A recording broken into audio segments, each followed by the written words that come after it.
Hello everyone, this is Rajesh again back with sample paper discussion. This is fourth video of the series sample paper discussion of Computer Science 2021. Till now we have discussed part 1 of sample paper discussion and we discussed total 23 questions. Today we are going to discuss from part B and section 1 of part B, which will be having all the questions of 2 marks. So here is the video. First question we are having is evaluate the following expression. तो दो expression आपको solve करने के लिए दिया हुआ है. First expression कहता है 6 into 3 plus 4 double star 2 divided by, यहाँ फ्लोर डिवीजन है 5 माइनस 8. इसको सॉल्व करने का तरीका यह है कि आपको ऑपरेटर प्रेसिडेंस समझ में आने चाहिए. तो ऑपरेटर प्रेसिडेंस क्या कहता है कि सबसे पहले आप काम करेंगे डबल स्टार 2 का एक्सपोनेंट का काम करेंगे, फिर डिवीजन फ्लोर डिवीजन कर लेंगे, साथ में है उसी प्रेसिडेंस पे चलेगा आपका मल्टीप्लिकेशन एंड लास्ट में एडिशन डन सब्सट्रैक्शन का काम करेंगे. तो सबसे पहले हम लोग कर लेते हैं एक्सपोनेंट का काम. तो एक्सपोनेंट का काम क्या होगा, यहाँ हो जाएगा 16, फ्लोर डिवीजन हो जाएगा 5 माइनस 8, यहाँ प्लस करके आप इसको सेपरेटली मल्टीप्लाई करके रख लीजिए, कोई प्रॉब्लम नहीं है, 18 एंड फिर होगा क्या 18 प्लस, अब 16 का फ्लोर डिवीजन करेंगे 5 से, तो आपको पता है कि ये होगा 3 टाइम्स लगेगा माइनस 8. अल्टीमेटली आपको इन दोनों को ऐड करना है which is going to be 21 minus 8 और लास्ट में इसका वैल्यू निकलेगा 13. तो this is what the value you are going to get after evaluating this expression. ठीक है, तो इसके के लिए मिलेगा आपको 1 नंबर. दूसरा एक्सप्रेशन है जो है रिलेशनल ऑपरेटर से रिलेटेड. तो आप क्या करेंगे 10 greater than 5 and 7 greater than 12 and sorry और नॉट 18 ग्रेटर देन 13. तो रिलेशनल लॉजिकल यदि दोनों का काम यदि है साथ में, आपको रिलेशनल का काम पहले करना है फिर लॉजिकल का काम करना है. तो पहले रिलेशनल का काम कर लेते हैं हम लोग. तो रिलेशनल में 10 ग्रेटर देन 5 इज ट्रू, उसके बाद है एंड, फिर है 7 greater than 12 which is false, और not 8 ग्रेटर देन 3. तो 8 ग्रेटर देन 3 का वैल्यू है 18 ग्रेटर देन 3, ये ट्रू होगा. तो सबसे पहले इसमें आप काम कर लेंगे नॉट का. तो T एंड F और नॉट T का मतलब हो गया फॉल्स. अब आप करेंगे एंड का काम, फिर करेंगे और का काम. तो एंड का काम करेंगे तो इन दोनों को आप एंड करेंगे, ट्रू एंड फॉल्स को एंड करते हैं तो अल्टीमेटली मिलता है फॉल्स और फॉल्स. तो आउटपुट आपको क्या मिलेगा, false and false is going to be false. तो फॉल्स इसका आउटपुट होगा. ठीक है, तो होपफुली आपको ये दोनों क्वेश्चन समझ में आए होंगे. कैसे बनाएंगे रिलेशनल और यदि लॉजिकल साथ में हो तो आपको ये ध्यान रखना है कि पहले रिलेशनल का काम करेंगे उसके बाद फिर लॉजिकल का काम करेंगे, जैसा हम लोगों ने यहां देखा. तो अब आता है question number 25, differentiate between virus and worm in context of networking and data communication thread. इसका और सेक्शन भी दिया है. वायरस वर्म में क्या डिफरेंस है आपको ये बताना है. दूसरा है कि वेब सर्वर और वेब ब्राउजर में क्या डिफरेंस है ये बताइए, एंड 2 पॉपुलर वेब ब्राउजर के बारे में लिखना है. तो इन दोनों में जिस क्वेश्चन का आंसर ज्यादा टू द पॉइंट हो सकता है उसको बनाना ज्यादा अच्छा होगा यदि आपको दोनों क्वेश्चन के आंसर आते हैं. तो जैसे हमसे आप यदि पूछे तो इसका और सेक्शन बनाना ज्यादा बेहतर है, क्योंकि आपको सिर्फ एक डिफरेंस लिखना है और 2 पॉपुलर वेब ब्राउजर सबको पता है कि कौन कौन सा होगा. आजकल ढेर सारे वेब ब्राउजर हैं. मोजिला है, आप क्रोम यूज कर सकते हैं, आप इंटरनेट एक्सप्लोरर कर सकते हैं, आप ब्रेव यूज कर सकते हैं. ढेर सारे ब्राउजर्स हैं जिसको आप यूज करते हैं. तो 2 एक ब्राउजर लिख दिए तो आपको मिल जाने हैं 1 नंबर, और ब्राउजर और सर्वर में डिफरेंस लिख दिया तो 1 नंबर मिलेंगे. तो देख लेते हैं इसका आंसर क्या है. कहता है virus requires an actual host program and already infected an active operating system in order to virus to run. मतलब वायरस को हमेशा कोई ना कोई एक होस्ट चाहिए होता है जिसके थ्रू ये रन करेगा आपके मशीन में. and it causes damage and infect other executable files or documents. Whereas worm के साथ क्या करता है, worms are standalone malicious program that can self replicate. Worm को किसी मीडियम की आवश्यकता नहीं है, ये खुद ब खुद चलेगा और आपके सिस्टम को को इन्फेक्ट करेगा। तो दोनों में सबसे जो बेसिक डिफरेंस होगा वो ये होगा कि वर्म को कोई भी इंटरफेस नहीं चाहिए रन करने के लिए, जबकि वायरस को चाहिए होता है कोई ना कोई इंटरफेस। उसका और section web browser web server. Web browser कहता है a web browser is a software application for accessing information on the world wide web when the user requires a web page from the particular website, the web browser retrieves the necessary contact from the web server and then display the page on the user's device. Web browser होगा user side में जो कि software application है और world wide web से information आपको उठा के देता है। आपको कोई भी वेब सर्वर से डाटा चाहिए तो आप वेब ब्राउजर में जाते हैं, उसका यूआरएल टाइप करते हैं, you are getting the data back. जैसे आपको गूगल करना है तो आप गूगल से इंफॉर्मेशन चाहते हैं तो आप google.com टाइप करते हैं अपने ब्राउजर में और वहां से गूगल के सर्वर से आपको इंफॉर्मेशन मिलता है। ये हो गया वेब ब्राउजर, ये क्लाइंट साइड सॉफ्टवेयर है। अब वेब सर्वर क्या है? Web server is a computer that runs websites, है ना। मल्टीपल वेबसाइट्स आप एक वेब सर्वर पे रन कर सकते हैं और बहुत सारे होस्ट ऐसे साइट्स हैं जहां पे आप वेब सर्वर होस्ट साइट्स हैं या होस्ट सर्वर्स हैं जहां पे लोग अपना वेबसाइट होस्ट करते हैं। तो कहें कि होस्टिंग साइड से या सर्वर साइड का जो कॉन्सेप्ट होगा वो होगा वेब सर्वर का। The basic objective of the web server is to store process and deliver web pages to the user. The inter communication done using hypertext transfer protocol HTTP के through होता है। अब HTTP या HTTPS दोनों हो सकते हैं। दो पॉपुलर वेब ब्राउजर्स हैं, कौन कौन से? Chrome, Mozilla, internet explorer. कोई सा भी दो लिख दीजिए, आपका काम हो गया। तो ये वाला जो सेक्शन है वो इसमें ज्यादा अच्छा है बनाने के हिसाब से। तो दोनों आप बना सकते हैं, दोनों में से जो आपको पसंद हो। नेक्स्ट है expand the following term, SMTP, XML, LAN और आईपीआर। तो एसएमटीपी क्या होगा? सिंपल मेल ट्रांसफर प्रोटोकॉल, है ना। SMTP simple mail transfer protocol mailing के लिए यूज होता है। XML is the extensible markup language जो कि डाटा कम्युनिकेशन के लिए यूज होगा, तो दो डिफरेंट काइंड ऑफ इंटरफेस के बीच में। और लैन के बारे में आप लोग सबको जानते हैं, local area network. IPR is the intellectual property right, जो हम लोग प्रॉपर्टी राइट्स के बारे में पढ़ते हैं ना। आपने कोई बुक लिखा, कविता लिखी, कोई इंफॉर्मेशन आपने वेबसाइट पे पोस्ट किया, जो आपका एक्चुअल है, जो आपने खुद से क्रिएट किया है, are comes into the intellectual property right. ठीक है। तो क्वेश्चन नंबर 26 बड़ी आराम से बनेगा। आधा आधा नंबर हर एक एक्सपेंड के लिए मिलना है आपको। आपको 2 नंबर इसमें बड़ी आसानी से मिलेंगे। नेक्स्ट है differentiate between the actual parameter and the formal parameter with a suitable example of each. तो एक्चुअल फॉर्मल पैरामीटर का एग्जांपल आप दे सकते हैं और इसका एग्जांपल दे सकते हैं। दूसरा कहता है explain the use of global keyword used in the function with the help of suitable example. तो ग्लोबल कीवर्ड का यूज कैसे करेंगे, उसका एग्जाम्पल दोनों में से कोई भी आप लिख सकते हैं। तो सबसे पहले देख लेते हैं कि एक्चुअल पैरामीटर फॉर्मल पैरामीटर क्या है। The list of identifiers used in a function is called the actual parameter. जो कि फंक्शन कॉल में डालते हैं वो एक्चुअल पैरामीटर होगा। Where the list of parameter used in function definition is called the formal parameter. एकदम आसान सा इसका डिफिनेशन है। अब एक्चुअल पैरामीटर क्या क्या हो सकता है भाई? It can be value, can be variable, can be expression, anything. And formal parameter कभी भी होगा तो वो आइडेंटिफायर होगा, मतलब वेरिएबल का नाम। जैसे एक एग्जांपल यहाँ पे दिया है, डेफ एरिया साइड, रिटर्न किया है साइड इनटू साइड। आप देखेंगे कि यहाँ साइड जो है यहाँ पे फंक्शन डिफिनेशन के अंदर लिखा हुआ है, तो ये हो गया फॉर्मल पैरामीटर। और यहाँ पे एक्चुअल पैरामीटर में आपने 5 पास किया है। यहाँ side formal parameter, 5 is actual parameter which is getting passed in the function call. लिखा भी है यहाँ पे देखेंगे, in line number 1 side is formal parameter and line 2 while invoking the area function the value 5 is the actual parameter.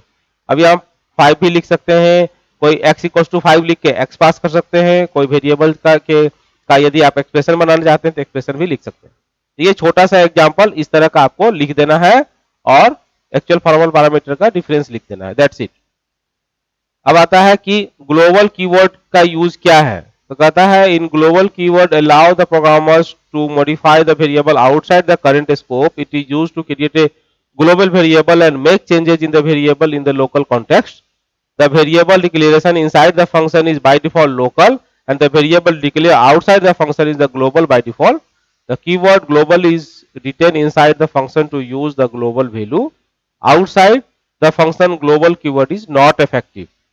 आप इसको story को इस तरह से समझ सकते हैं कि किस फंक्शन के अंदर यदि कोई वेरिएबल डिफाइन किया है तो उसका स्कोप जो है वो होगा लोकल। यदि आपने फंक्शन के बाहर डिफाइन किया है तो उसका स्कोप होगा ग्लोबल। ये एक एग्जांपल मैंने आपके लिए बना के रखा है।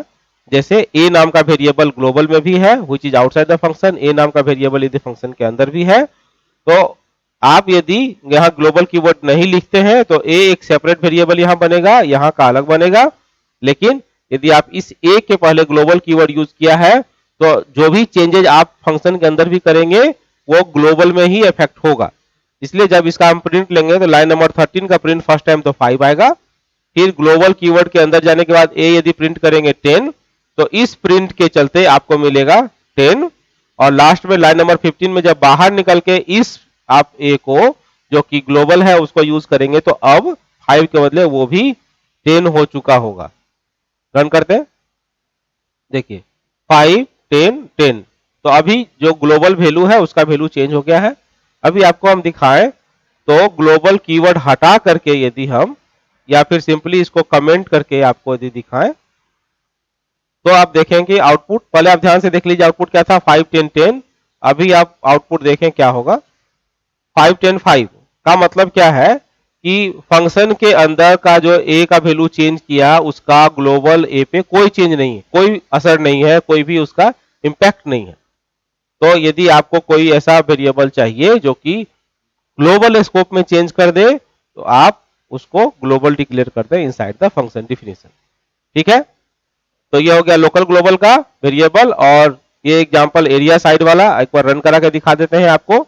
आप यहाँ पे एक्चुअल पैरामीटर में वैल्यू पास कर सकते हैं, एस नाम का एक वेरिएबल मैंने 6 डिक्लेयर किया है उसको पास कर सकते हैं, आपकी इच्छा। तो अभी दो जगह से मैंने कॉल किया है, लाइन नंबर 9 लाइन नंबर 11 दोनों जगह पे एक्चुअल पैरामीटर है और फंक्शन डिफिनीशन लाइन नंबर 6 पे है। यहाँ पे साइड नाम का जो वेरिएबल है वो फॉर्मल पैरामीटर। ठीक है, तो इस तरह से क्वेश्चन नंबर 27 हम लोगों ने डिस्कस किया। दोनों में से जो इच्छा आप बनाइए, डिफिनीशन और डिफरेंसेस लिखने के आपको 1 नंबर मिलेंगे, एग्जाम्पल लिखने के 1 नंबर मिलेंगे। नेक्स्ट है rewrite the following code in Python after removing all syntax error, underline each correction done in the code। आपको ये कोड दिया हुआ है, इसमें आपको एरर खोजना है। तो आप ध्यान रखिएगा कि सिंटैक्स एरर यदि आपको खोजने के लिए दिया है, क्वेश्चन 2 नंबर का है तो आपको कम से कम 4 एरर खोजने हैं। तो क्या क्या एरर है इसमें फाइंड आउट करते हैं। ठीक है, तो सबसे पहले जो एरर मिलेगा वो एरर है कि हम लोग ने यहाँ पे कॉलन साइन फॉर के बाद नहीं लगाया है, कॉलन साइन यहाँ मिसिंग है, एक एरर हो गया। दूसरा एरर होगा कि यहाँ इफ के लिए आई जो है कैपिटल यूज हुआ है जो कि होना चाहिए स्मॉल इफ। इसी लाइन पे एक और गलती है, वो ये है कि भेल यहाँ स्मॉल यूज किया है, भेल यहाँ कैपिटल है, यहाँ भेल कैपिटल होना चाहिए। यहाँ एल्स स्टार्ट किया है, एल्स इफ, कभी भी एल्स इफ कीवर्ड है ही नहीं पाइथन में। एल्स इफ के बदले है इलिफ। और गलती तो एक और है, वो ये कि ई यहाँ कैपिटल लिखा है तो वो भी नहीं चलेगा। तो एक यहाँ पे गलती ये निकली, पहला ये, दूसरा ये, तीसरा ये और लास्ट में एक एल्स के बाद कॉलन साइन मिसिंग है। तो ये हम लोग यहाँ भी लिखेंगे कि एल्स के बाद कॉलन साइन मिसिंग, ये 4 हो गए। तो इस पर्टिकुलर कोड में 4 एरर हम लोगों ने फाइंड आउट कर लिया। बट आप देखेंगे तो मोस्टली हम लोगों ने 6 एरर खोजे हैं इसमें। पहला कॉलन, दूसरा इफ, वैल्यू आपका यहाँ पे स्मॉल में है, ये भी एक एरर है क्योंकि मिलेगा ही नहीं। दूसरा एल्स के लिए ई कैपिटल है, यदि इलिफ होता तो। दूसरा है होना ही नहीं है तो इलिफ एक एग्जांपल हो गया जो कि गलती है, और एल्स के बाद कॉलन साइन मिसिंग है। तो ये 4 एरर आपको खोजने हैं, बताने हैं। ठीक है, तो ये 4 एरर आपको खोजने हैं और इस तरह से आपको 2 नंबर मिलेगा। क्वेश्चन नंबर 29 अब डिस्कस करते हैं। What possible outputs are expected to be displayed on a screen at the time of execution of the program from the following code, and also specify the maximum value that can be assigned to each of the variable lower and upper। अब ये question बहुत ही typical question है जो कि random से आ रहा होता है, हर साल इस तरह के क्वेश्चन आते हैं। रैंडम मॉड्यूल को यूज करना है और आपको बनाना है। क्वेश्चन 2 नंबर का है, ध्यान रखिएगा कि क्वेश्चन का डिवीजन कैसे हुआ है। तो क्वेश्चन का डिवीजन ऐसे है कि यदि आपने इसका एक्सपेक्टेड आउटपुट बताया तो मिलेंगे 1 नंबर, और अपर और लोअर का जो वेरिएबल है उसका मैक्सिमम वैल्यू आपने बताया तो अपर के वेरिएबल के लिए मैक्सिमम वैल्यू के लिए 1 नंबर और आधा नंबर, और अपर के मैक्सिमम वैल्यू के लिए आधा नंबर। इस तरह से 1 प्लस हाफ टोटल 2 नंबर का क्वेश्चन ये है। तो आपको हर एक सब सेक्शन को ध्यान में रख के बनाना है। अब आते हैं क्वेश्चन पे, क्या कहा है, इंपोर्ट रेंडम, एक एरे लिया है AR जिसमें कुछ वेरिएबल्स रखे हुए हैं, वैल्यू रखे हुए हैं। लोअर एक वेरिएबल है जिसमें असाइन किया है random dot rand int 1,2 1,3।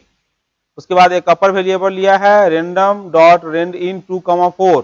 Okay, तो रेंड इंट का जो मैक्सिमम वैल्यू निकलेगा लोअर के लिए वो चीज 1,3 है, तो इसका मैक्सिमम वैल्यू होगा 3।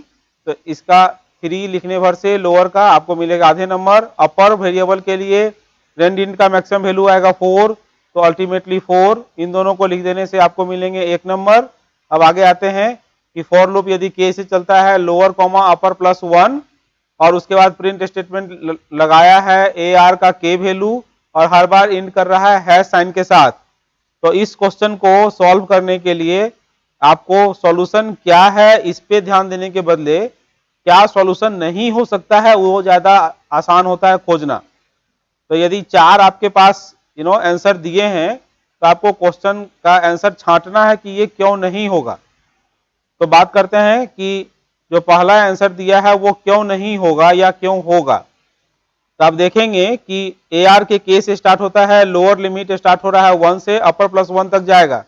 तो पॉसिबिलिटीज क्या आप मान सकते हैं कि लोअर मिनिमम है 1 और अपर का मैक्सिमम है 4, तो 4 प्लस 1 मतलब ये 5 तक चलेगा।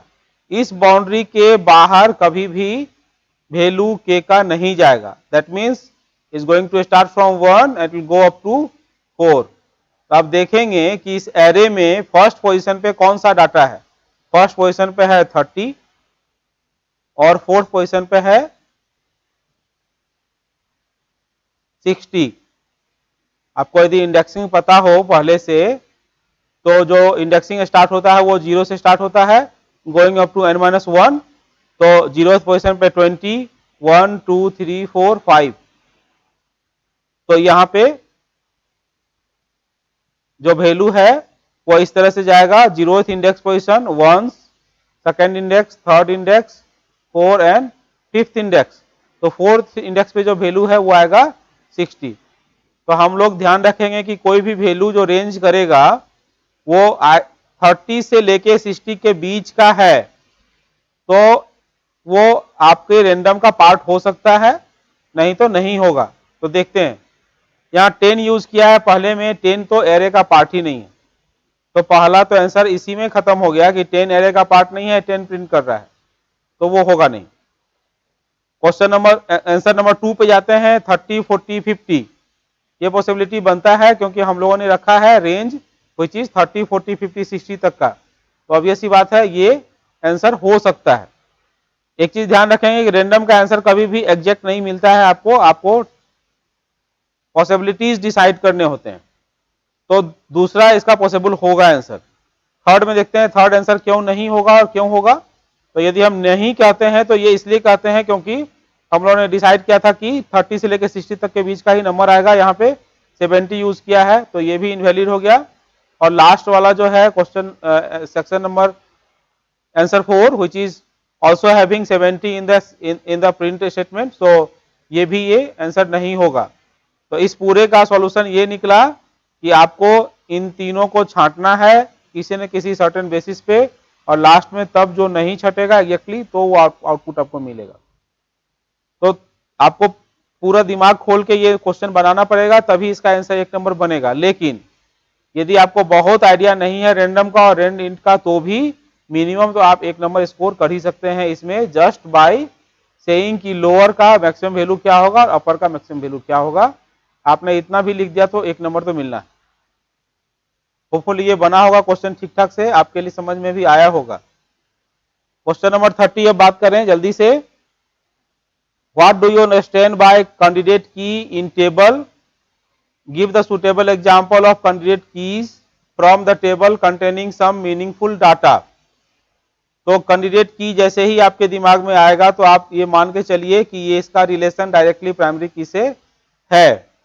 तो कैंडिडेट की किसको कहेंगे? वैसे की एट्रीब्यूट्स जो टेबल में हैं और एलिजिबल हैं प्राइमरी की बनने के लिए, वो सबके सब कैंडिडेट हैं। जैसे एग्जांपल यदि लें पर्सन टेबल का, पर्सन के पास आधार नंबर भी होगा, उसका इलेक्शन आईडी भी होगा, उसके पास पैन भी होगा। तो ये सब के सब डाटा यूनिक होते हैं। आपको पता भी होगा इलेक्शन आईडी, पैन कार्ड, आधार कार्ड सबके सब यूनिक होते हैं। इसमें से सबके सब कैंडिडेट की हैं। अब डीबीए डिसाइड करता है कि इसमें से प्राइमरी किसको बनाया है। तो मान लो डीबीए ने डिसाइड किया कि प्राइमरी की आधार को बनाया, तो वैसा की एट्रीब्यूट या कैंडिडेट की जो कि एलिजिबल था प्राइमरी बनने के लिए बट प्राइमरी नहीं बना, वो सबके सब अल्टरनेट होंगे। तो हम लोगों ने 3 की के बारे में बात किया अभी, प्राइमरी की, दूसरा कैंडिडेट की और तीसरा अल्टरनेट की। तीनों एक दूसरे से को रिलेटेड है। ठीक है, तो कैंडिडेट की क्या होगा? वैसे की attribute which is eligible to become a primary key in a table are called candidate key। अब सुटेबल एग्जांपल में हम लोगों ने बात ही कर लिया अभी। एक पर्सन मान लीजिए टेबल है जिसके अंदर ढेर सारे और कॉलम्स हैं, उसके अलावा आधार नंबर, आईडी और पैन कार्ड हैं, तो ये तीनों के तीनों कैंडिडेट हैं। किसी को भी आप प्राइमरी की बना सकते हैं, तो सबके सब कैंडिडेट होंगे। मार्किंग स्कीम देखते हैं, इसका आंसर क्या दिया है। मार्किंग स्कीम कहता है ए टेबल में है more than one such attribute और group of attribute that identifies the tuple uniquely, all such attributes are known as candidate key. ठीक है, अब जैसे एक एग्जांपल लिया है, आइटम है टेबल का नाम जिसमें है आइटम का नंबर, आइटम नेम और quantity. In the above table item and item number can be the candidate की। ऑब्वियसली आइटम जो है वो भी यूनिक है, लेकिन यहां ये ध्यान रखना है कि आइटम टेबल में कभी भी यदि नल वैल्यू रखा है तो वो कैंडिडेट की नहीं हो सकता है, ये ध्यान रखेंगे। बट स्टिल तो इस केस में आइटम और आइटम नंबर को प्राइमरी कैंडिडेट की माना है, जिसमें से प्राइमरी की बनेगा आइटम नंबर। तो कैंडिडेट की, अल्टरनेट की और प्राइमरी की से रिलेटेड कोई भी क्वेश्चन आएगा आप इसको सॉल्व कर पाएंगे। इसमें डिफिनीशन लिखने के लिए आपको मिलेंगे 1 नंबर और आइडेंटिफाई करने के लिए और एग्जांपल लिखने के लिए मिलेंगे 1 नंबर, तो टोटल 2 नंबर बनेगा। अब आते हैं क्वेश्चन नंबर 31 पे। फेच ऑल फेच अब आते हैं क्वेश्चन नंबर 23 पे। Differentiate between fetch one and fetch all method with suitable example of each. अब ये क्वेश्चन है किससे? ये क्वेश्चन है पाइथन का डाटाबेस कनेक्शन से। तो एक वीडियो मैंने बनाया है एसक्यूएल का डाटाबेस से, एसक्यूएल का पाइथन से कनेक्शन का, उसमें हम लोगों ने इस कोड को देखा है, आप उसको एक बार देखेंगे, या फिर कैसे पाइथन का डाटाबेस से कनेक्शन कर रहे होते हैं, एसक्यूएल से कनेक्शन करते हैं, वो आप देख सकते हैं। बट जो एसक्यूएल मॉड्यूल है उसके अंदर 2 अलग अलग फंक्शंस हैं, फेच वन फेच ऑल, दोनों के अलग अलग वर्क हैं। फेच वन एक वैल्यू को या एक सिंगल रो को उठा करके टेबल से आपको आपके पाइथन के कोड में लाएगा, whereas fetch all will be taking all the record from the table and displaying to you on the Python side. Fetch all fetches all the rows of the query result and empty list will be returned if there is no record to fetch the cursor, and first fetch one क्या करेगा? The method returns one row or a single record at a time. It will return none if no more records are available. तो यदि table में data है तो well and good, नहीं है तो एम्प्टी सेट रिटर्न करेगा fetch all, whereas fetch one आपको एक बार में सिंगल सिंगल रो ही लेगा और यदि आपने पूरा का पूरा डाटा फेच कर लिया है तो लास्ट में ये नन रिटर्न करेगा। तो ये सारे क्वेश्चन जो हैं इजी हैं, आराम से बनेंगे, एसक्यूएल सेक्शन के क्वेश्चंस हैं, ये बिल्कुल आपको नहीं छोड़ने हैं। क्वेश्चन नंबर 33 देखते हैं। फाइंड क्वेश्चन नंबर 32 अब डिस्कस करें। Right the full form of DDL and DML, right any two commands of DML in SQL। अब DDL DML का फुल फॉर्म आप लिख सकते हैं, data definition language and data manipulation language. आपको पता है कि डाटा डिफिनीशन लैंग्वेज डील करता है टेबल के स्ट्रक्चर से, डाटाबेस के स्ट्रक्चर से, जिसके कमांड्स होते हैं create, alter, drop. Create command के थ्रू आप टेबल बनाते हैं, डाटाबेस स्ट्रक्चर बनाते हैं, अल्टर के थ्रू टेबल का स्ट्रक्चर आप बदलते हैं, और ड्रॉप के थ्रू पूरा का पूरा टेबल या डाटाबेस को डिलीट करते हैं। ये 3 कमांड है DDL के। अब आपको DML के कमांड बता दें। यहाँ पे 2 कमांड्स DML के आपको बताने हैं, तो फुल फॉर्म के लिए आपको मिलेगा 1 नंबर, 2 कमांड लिखने के लिए मिलेगा 1 नंबर, टोटल 2 नंबर हुए। अब DML में आते हैं, which is by name itself is clear, data manipulation language का मतलब हो गया कि ये डाटा से डील करेगा। इसके कमांड कौन कौन से होंगे? सेलेक्ट होगा, अपडेट होगा, ड्रॉप होगा। सेलेक्ट, अपडेट, ड्रॉप, इंसर्ट भी आप DML कमांड में रखेंगे। तो ये 4 एग्जांपल हो गए, 4 में से जो आपको पसंद आए लिख दें। इजी है, 2 नंबर बनेगा बड़ी आराम से। अब आते हैं question number 33। Find and right the output of following Python code. अब ये एक पाइथन कोड है, इसका आउटपुट आपको बताना है, तो जल्दी से इसको सॉल्व करें। आप देखेंगे कि m एक फंक्शन डिस्प्ले लिया है जिसमें m एक वेरिएबल है which is having empty string for range for i in range 0 two lane str चलाएगा। str का जो भी वैल्यू पास कर रहा हो, आप यहाँ देख रहे हैं कि डिस्प्ले फंक्शन को यहाँ पे नीचे से कॉल किया है, which is having the variable value pass fun at the rate Python 3.0। तो जब भी यहाँ पे str आएगा तो str का वैल्यू फंग एट द रेट पाइथन 3.0 आएगा, और अल्टीमेटली लेन तक चलाएगा। इफ यदि str का ith वैल्यू जो है यदि अपर है, इज अपर है, तो जो m वेरिएबल है उसमें str का i का लोअर रखना है, और यदि एल्स इफ लगाया है str का ith वैल्यू यदि लोअर है तो उसको अपर बना के लिखना है, और यदि दोनों में से कुछ भी नहीं है, अपर वैल्यू नहीं है, लोअर नहीं है, का मतलब यदि कुछ नंबर है या कुछ और स्पेशल डाटा है तो एल्स में जाएगा और फिर चेक करेगा। यदि ith वैल्यू डिवाइड कर रहा है, 2 से डिवाइड करने के बाद रिमाइंडर यदि 0 आ रहा है तो str का जो ith वैल्यू है उसका -1 का वैल्यू रखना है, और नहीं तो आप सिंपली m प्लस हैश करेंगे और लास्ट में प्रिंट करेंगे फंक्शन को। तो जो भी m का वैल्यू है उसको आप प्रिंट करेंगे। तो अल्टीमेटली जो f कैपिटल यहां से गया है, तो ऑब्वियस सी बात है कि ith वैल्यू स्टार्ट करेगा 0 से, इज अपर, ऑब्वियस सी बात है f कैपिटल है, तो क्या करना है, m में जो भी वैल्यू आया है उसको लोअर बना के लिख देना है। तो इस केस में क्या होगा, f कैपिटल के बदले जाएगा स्मॉल, वाला वैल्यू मिल गया। फिर नेक्स्ट वैल्यू के लिए जाएंगे, u है, u is small value, is lower यहाँ पे आएगा, इज लोअर यदि आया है तो उसको अपर बना के लिख देना है, तो u आ जाएगा कैपिटल में। उसके बाद आया next value n is in small case, तो इज लोअर के केस में यहाँ पे आएगा, और अल्टीमेटली इसको आपको अपर बना के लिखना है, तो वैल्यू आएगा n कैपिटल। उसके बाद आया एट द रेट साइन, तो आपको पता है कि eight the rate special character है, ना तो अपर में जाएगा ना ही लोअर में जाएगा, एल्स सेक्शन में जाएगा। एल्स में भी जो इफ सेक्शन है वहां पे डिवाइड बाय 2 तो होगा नहीं, आई का वैल्यू क्या है अभी 1 0 1 2 3, तो थर्ड पोजीशन पे है, आई से डिविजिबल होगा नहीं, तो यहां पे आएगा m प्लस हैश, तो हैश साइन लगा दिया। अब आगे देखते हैं, हैश के बाद फिर हम लोग बात करें तो p के लिए, p अगेन कैपिटल है तो इसका वैल्यू आएगा स्मॉल p। t के लिए, t यदि y के लिए y स्मॉल है तो ऑब्वियसली इसका वैल्यू आएगा y capital. Then th again same thing, तो t भी कैपिटल, h भी कैपिटल, o स्मॉल है तो o भी कैपिटल, n भी कैपिटल। इतना तक तो क्लियर हो गया। अब आता है 3 के लिए, तो जब कोई नंबर आ रहा है तो आपको थोड़ा ध्यान ये रखना होगा कि इस नंबर का इंडेक्स पोजीशन क्या है। तो देख लेते हैं कि इसका इंडेक्स पोजीशन अभी तक कहां पहुंचे हैं। बाकी तो क्लियर है कॉन्सेप्ट आपका कि यदि कैपिटल है तो स्मॉल कर देंगे, स्मॉल है तो कैपिटल करेंगे, ये कोड ही कह रहा है। अब इस यदि 3 है तो एक बार देख लें कि इंडेक्स क्या है। तो 0 1 2 3 4 5 6 7 8 9 10, 10th पोजीशन पे है 3। तो एस पार्ट में जैसे ही आएगा तो आई हो गया 10, 10 divided by 10 mod 2 double equal to 0 जैसे ही होगा तो एम करेगा str 10 माइनस 1 का वैल्यू। तो 10 माइनस 1 का मतलब 9 पोजीशन पे जो वैल्यू है वो डायरेक्टली लिखना है, और 9 पोजीशन पे वैल्यू हमारे पास है n। तो कैपिटल एन के बाद स्मॉल एन, उसके बाद आया डॉट।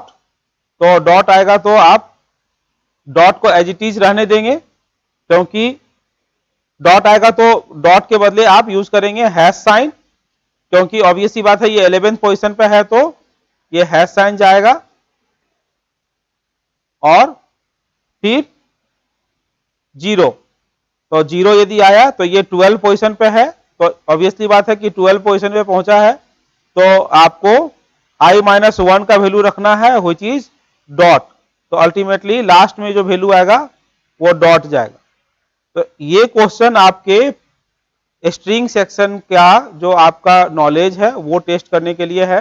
मैंने इसको बना के रखा है आपके लिए, आप देखें सेम कोड यहाँ पे है। यदि इसको मैं रन करता हूं तो आउटपुट वही आ रहा है जो हम लोगों ने अभी ड्राई रन के दौरान बनाया।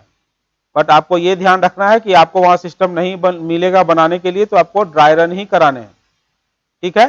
तो इस क्वेश्चन के लिए आपको 2 नंबर मिलेगा, लेकिन अलग अलग सेक्शंस में बटा हुआ रहता है। इसका हर एक के लिए आधा आधा नंबर मिलेगा। जितना बार आप अलग अलग वैल्यूज को खोजेंगे उसके लिए 2 नंबर मिलेंगे।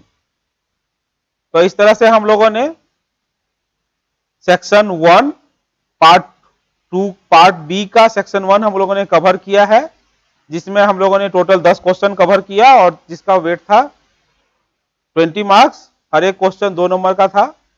होपफुली ये सेक्शन आपको समझ में आया होगा। आपको कहीं परेशानी हो तो निश्चित तौर पे आप कमेंट करें वीडियो पर, ताकि मुझे जानकारी मिले कि आप चीजों को फॉलो कर पा रहे हैं या नहीं। यदि कोई और सुझाव हो तो निश्चित तौर पर दें। अगले सेक्शन में अगले वीडियो में फिर से मिलेंगे, तब तक के लिए बहुत धन्यवाद। Thank you.